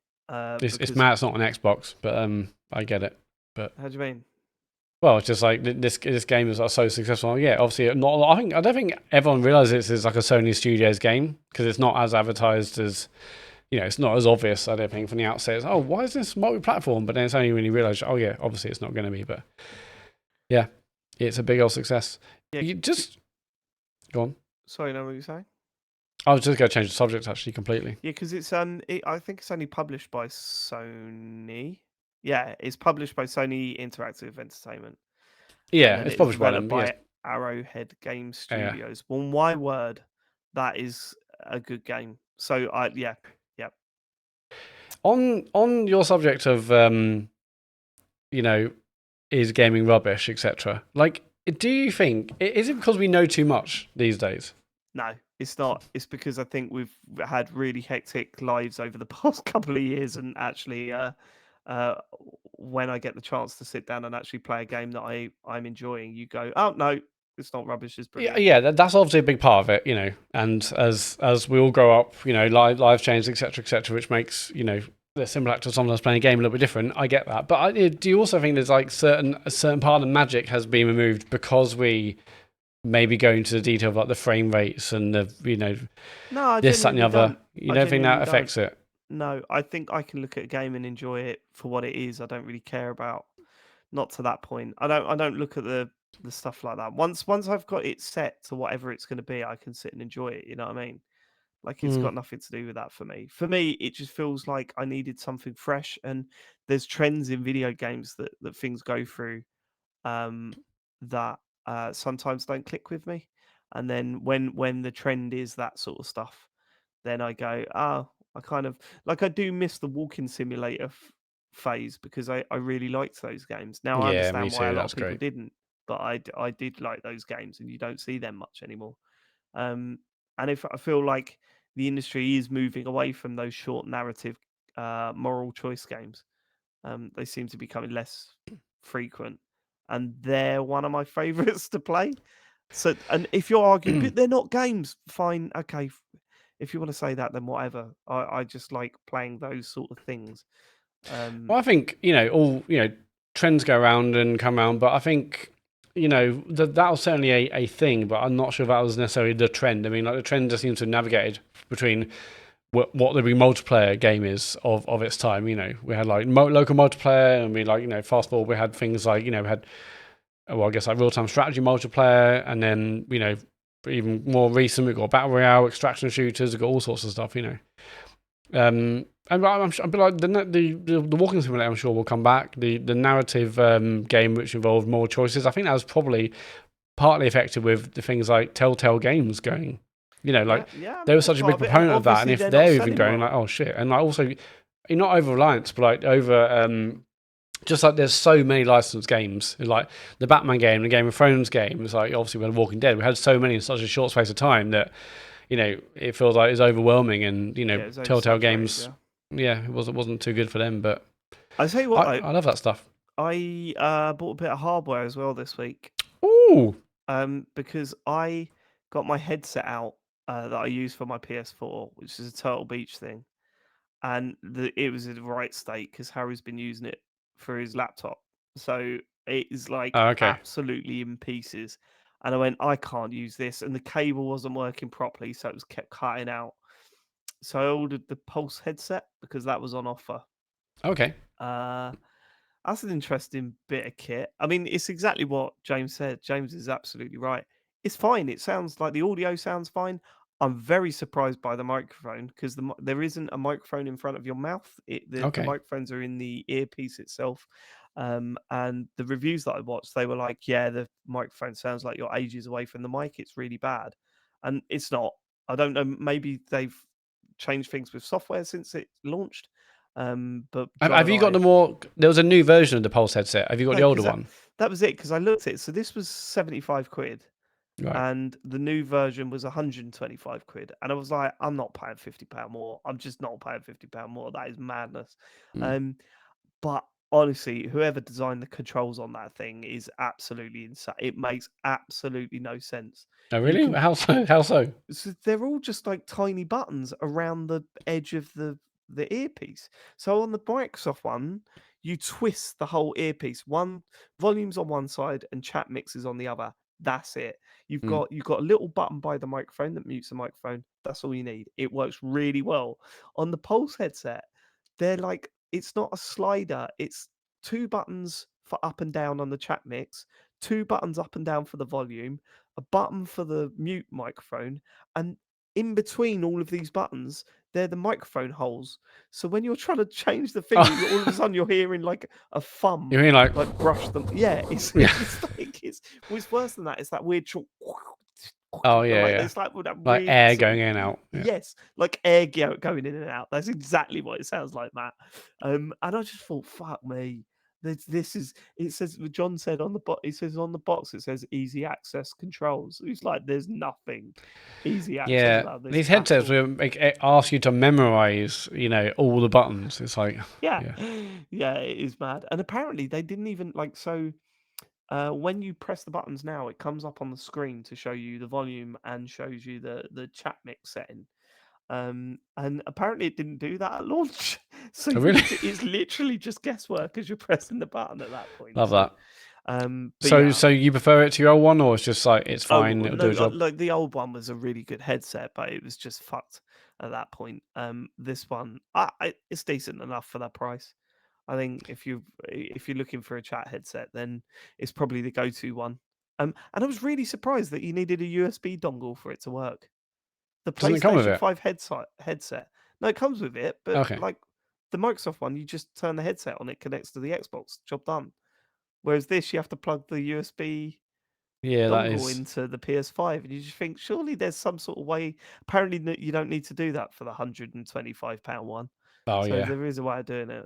Anyway, that's my Yeah, review of the Pulse I know headset. I was a bit jealous when you and James and maybe Sean all had like your official Xbox headsets, and I've still got my Turtle Beach that works across PC, Switch, PlayStation, Xbox, and it's fine, yeah, but does the job. Does the job The for me. Xbox One's brilliant. Like it is really good. Yeah, it did sound good. Did And sound you cool. know, I don't want to bang on about it, but it is true. Getting into parties and the way party chats work and everything is so much better on Xbox. It's unreal. Don't get me wrong. Obviously, Xbox hasn't got the games, but in terms of multiplayer gaming like that, the way you just connect with it, you know, you can't like I. Someone will probably text me and say I'm wrong, but I couldn't see it.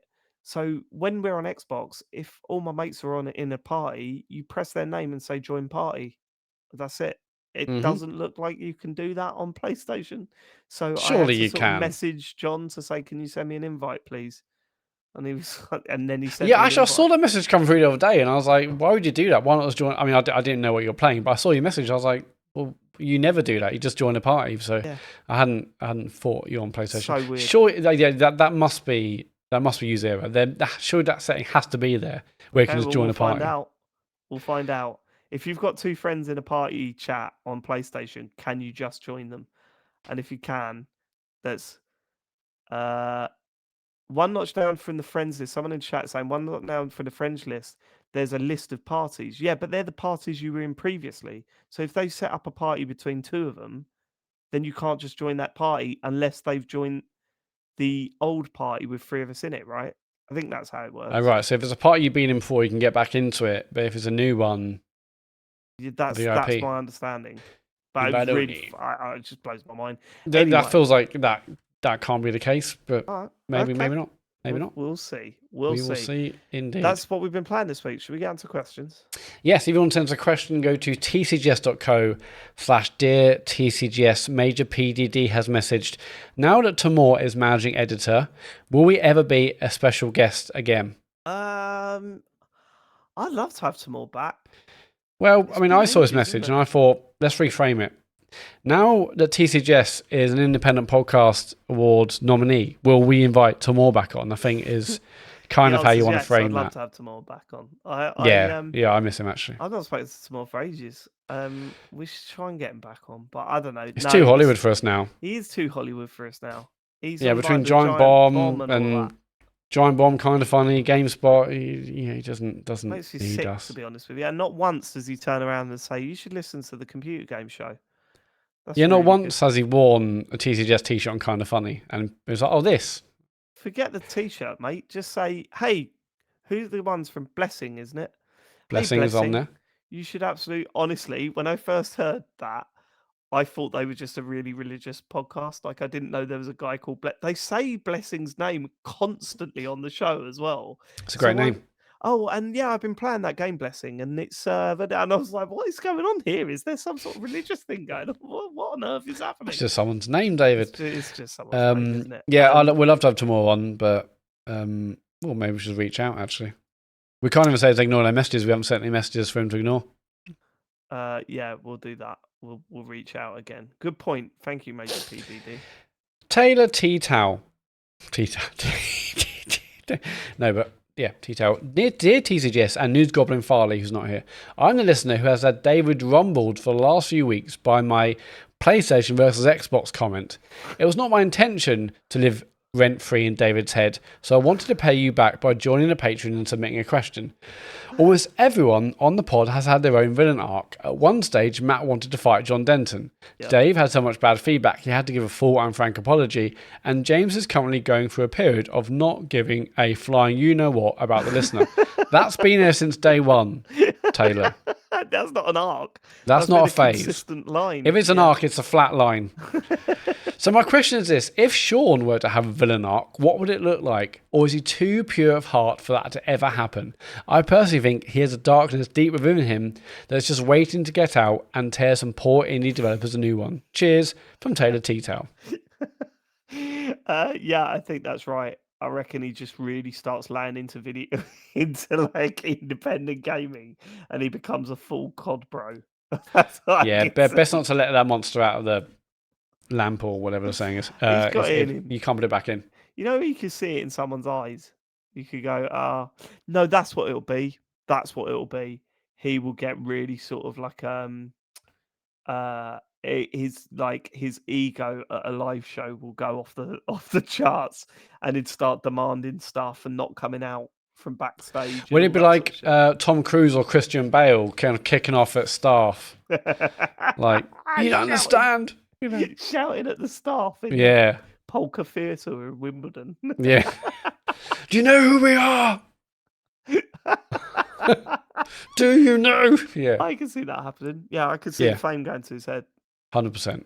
100%. Oh, good for you. I'll move on. Sarah Dyer's message again. As someone who's always loved collecting video games, consoles, collector's editions, and other memorabilia, but also having to move cross-country a few times, I've had to downsize and sell or get rid of more than a few things I really regret. Is there any video game-related item you regret selling or giving away? Bonus part, is there an item you'd never ever part with? Oh, good question. I mean, I am someone who has generally always bought things and then sold things to get new things. And when LED was born, we also sold loads of like all our CDs and all our DVDs, apart from like a couple here, which I saved, and still got some Saturn games. And yeah, like if I go to CEX, I always think, oh man, I wish I'd kept my Dreamcast or my Saturn or this or that. Actually, no, I've still got my Saturn, actually, to be fair.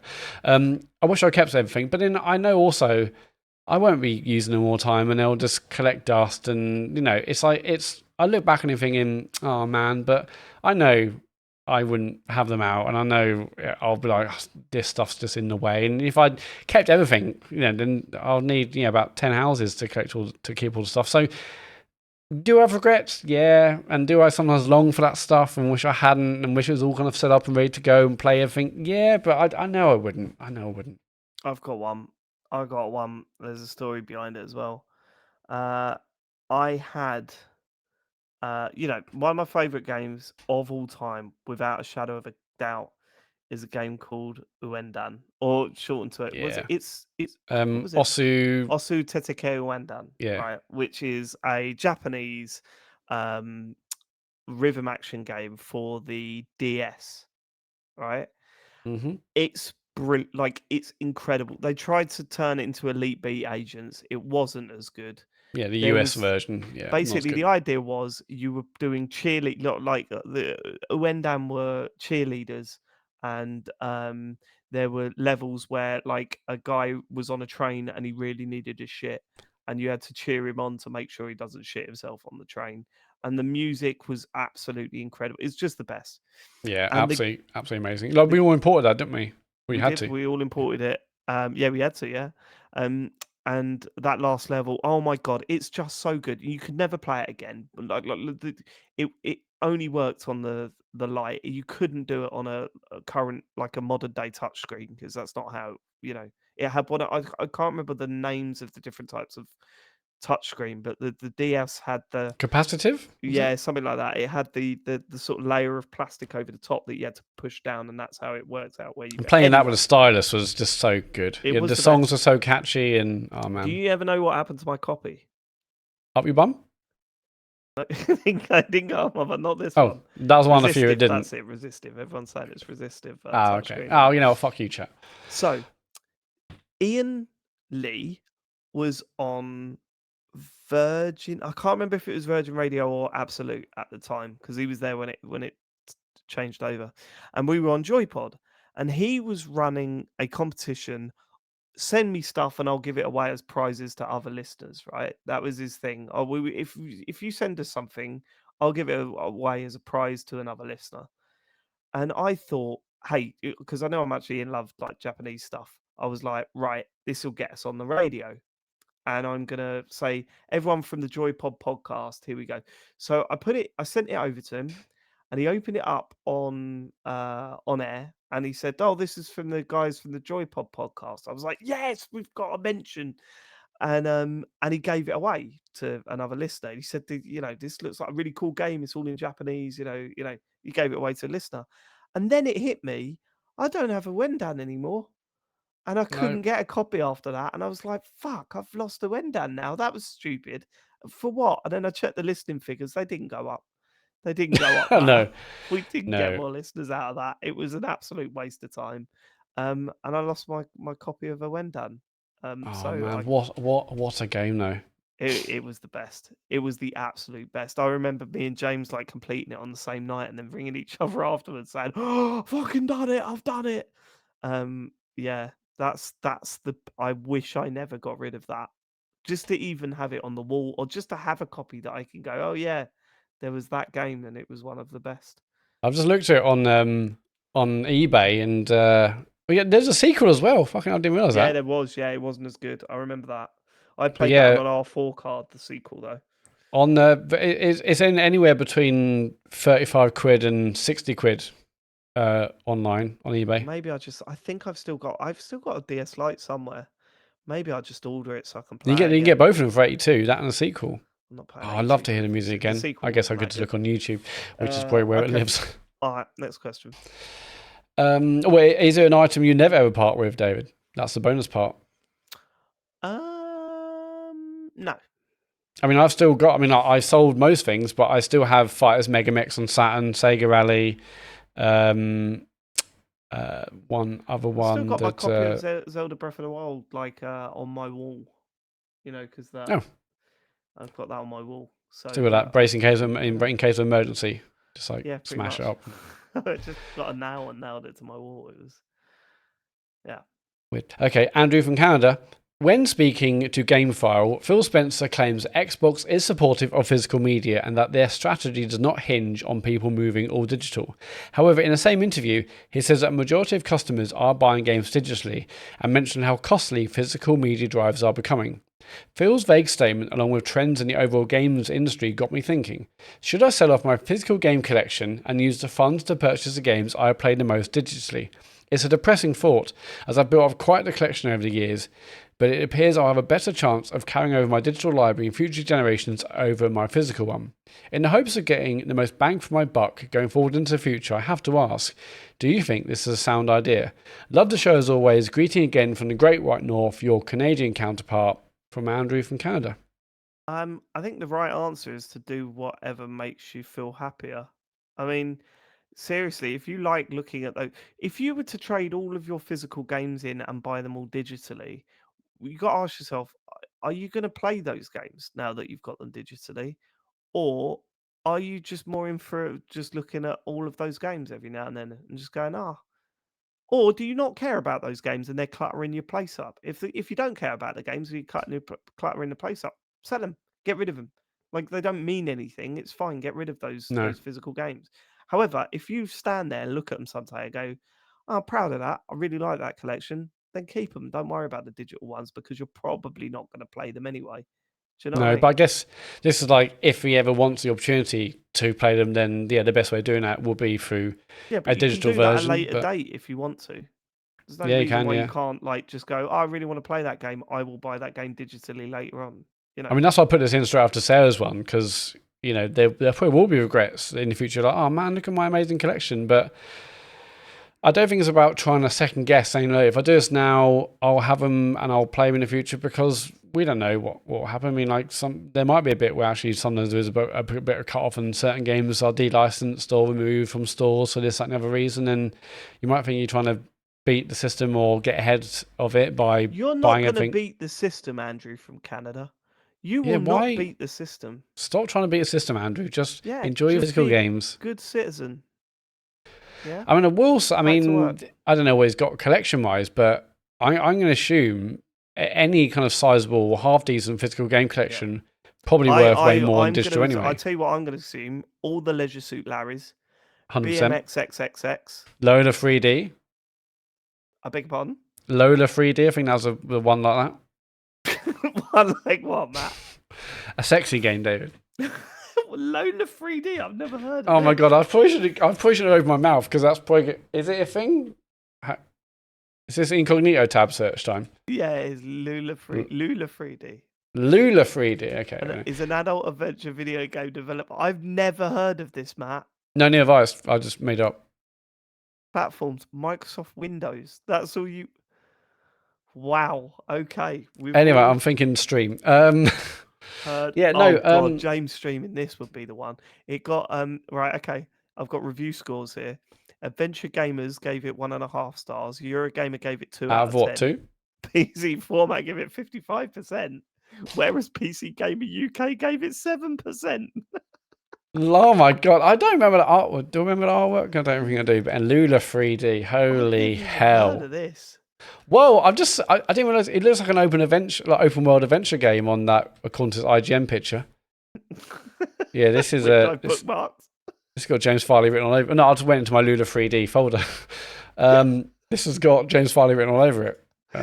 It really has. Yeah. Okay. So Andrew, keep Lula there's 3D. Not more, is it? Oh, there is more. There's not. I don't want to see that in a way. God. Yeah, keep Lula 3D, Andrew, and enjoy the smut on your own time. Without Apparently, Ellie Gibson has reviewed it. I am reading that. Oh my god! Okay, brilliant. I liked Ellie anyway, but now I like her a little bit more. Okay, Maria Mendieta, dear TCGS Quick Snacks, we have had Eat Lead, The Return of Matt Hazard, and the Deadpool game try their hand at playable parodies. The comedy in both of these titles is firmly rooted in the year of their release and does not work today. As comedy sages, what would it take for a video game parody to actually be funny now? Keep up the unbelievable work. Sincerely, Maria. What's been a good video game parody, though? Tricky question. I mean, I listened to a podcast saying they said actually that the Helldivers made them laugh a fair bit. What would you say to the barks in Helldivers? Funny or not funny? The barks? Yeah, that's what they're called. You know, like when incidental dialogue from NPCs. Oh yeah, but that doesn't feel like it's parodying. Yeah, I don't. Yeah, I mean the barks are okay. Obviously, there's a satire aspect and yes, democracy, etc., etc. But yeah, it's tough, isn't it? Because video games take so long to make, and what might have worked as a parody when development started 2 to 3 or 4 or 5 years ago, when it comes to actually releasing, may not work. I mean, there was some brilliant parody stuff in the South Park games. There was some real proper piss taking. There was some real clever stuff in there as well. You know, like how South Park always takes the piss out of Canada, like, but in stupid ways where it's like, you know, the animation's completely different whenever they're Canadian characters in that show and all that sort of stuff. Whereas I think I can spoil this now. There's a whole section in Canada in the first game, Stick of Truth, but it's all 8-bit. Like the game suddenly goes to 8-bit graphics. Oh, really? And stuff. Nice. Yeah, and it's like, oh, that's really clever. That is really clever. The character creation stuff is great. That's been put everywhere as well. Like people know what that's about. But like and what was that other game? That's something punk. What was that game that come out Frostpunk? 3 or 4 years ago? No, it was 3 or 4 years ago. It was Cyberpunk. No, it was Cyberpunk. No, it was Jazzpunk. Jazzpunk. Thank you, Naylor Ben in the chat. Jazzpunk. That is it Jazzpunk? Yeah, Jazzpunk. That had a lot of video game parody stuff, and so did Stanley Parable. To be fair, so I think it's been done before, but I don't think it's ever been the main focus of a game. And the problem is, right, the humor around video games is always snarky. You know what I mean? Like that sort of humor. Yeah. And to try and parody a game and make the people that are already doing to video games laugh is such a hard thing to do. Yeah, very tricky. It's going to be very tricky. But I remember a lot of people talking about that return of Matt Hazard.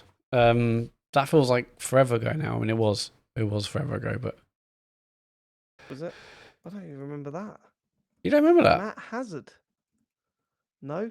What? No. Eat Oh, Lead, and there then, were- of course, what is it? What was that game? Eat Lead. What is this? 2009. Christ. Okay. No. What was that other game? The dragon. I'm terrible. at I'm remembering sorry. names. What? The dragon. Oh, right. Okay. Far Cry Blood Dragon, I think it Oh. was called. The That had a lot of- dragon. Yeah, that had a lot of video game parody stuff in it.